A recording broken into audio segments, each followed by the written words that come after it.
Welcome back mga katambalan, mga hot topic and issue pag-usapan natin. Update po tayo kay Barbie Fortesa na kung saan ay nag-post nga po itong si Barbie sa kanyang social media account at muli nga po nag-morning run itong si Barbie kasama ang kanyang mga kaibigan na sina Kim Molina, Gerald Napoles, ang ka-Breathless at syempre ang kanyang ama na ipinost naman itong si Barbie sa kanyang social media account. At makikita nga po yung caption na tumakbo talaga tayo today, I'm so proud. At isa pa nga po, makikita din yung pagtakbo nila doon kaninang umaga na may caption din na wala lang, ang sarap lang tumakbo pag may magagandang kasabay. At makikita nga po yung ilang mga photo na kung saan ay nagmo-morning run itong si Barbie.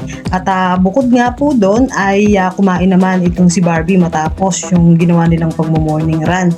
At may caption din na deserve mag-heavy breakfast. At kanina nga po tumakbo sila ng 5 kilometer. At isa pa nga po sa naging latest post naman itong si Barbie ngayon, makikita yung pagdalo nga po nitong si Barbie doon sa concert ng SB19 ng Wakas at Simula, na kung saan nga po ay talaga namang enjoy na enjoy itong si Barbie doon sa concert. At may ilang pang mga video at photo na kung saan nga po ay nag-i-enjoy itong si Barbie Fortesa na sumasayaw pa nga at sinasabayan yung kanta ng SB19.